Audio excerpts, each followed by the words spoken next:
అందరికీ నమస్కారం అండి. నేను మీ Pavan Kumar Sharma. Day 1 Sri Lanka trip. Flight morning 7:20కి అండి. అందుకే తెల్లవారుజామునే లేచి నేను మా స్నేహితులు కలిసి మిడ్ పాయింట్కి బైక్లో వచ్చేసాను. అక్కడ నుండి కార్లో మేమందరం ఎయిర్పోర్ట్కి చేరుకున్నాం. ఈ ట్రిప్ని తక్కువలో బడ్జెట్లో పూర్తి చేయాలని కనెక్టింగ్ ఫ్లైట్స్ తీసుకున్నాం. ముందుగా హైదరాబాద్ నుంచి ముంబైకి, అక్కడి నుంచి కొలంబోకి. ఏ మాటకి ఆ మాట చెప్పాలండి. ఫస్ట్ టైం ఇంటర్నేషనల్ ఫ్లైట్లో ట్రావెల్ చేస్తున్నాను. ఇలా ఉంటాయా అని అనిపించింది.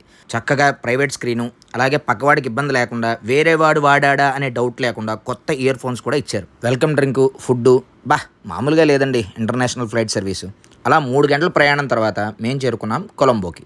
ఎయిర్పోర్ట్ బయటికి రావడంతోనే మేము ముందుగానే బుక్ చేసుకున్న క్యాబ్ డ్రైవర్ మా కోసం వెయిట్ చేస్తూ ఉన్నాడు. ఎయిర్పోర్ట్ చుట్టుపక్కల ఎక్కడ చూసినా కూడా టూరిస్ట్ కోలాహలమే కనబడుతోంది.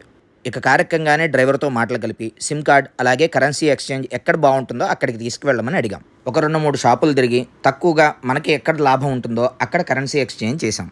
అలాగే మేముండే 4 రోజులకి టెంపరీ సిమ్ కార్డ్స్ కూడా తీసుకున్నాం. ఇలా అన్నీ పూర్తి చేసుకుని కొలంబో దాటి బయటకు వచ్చేసరికి చీకటి పడిపోయింది.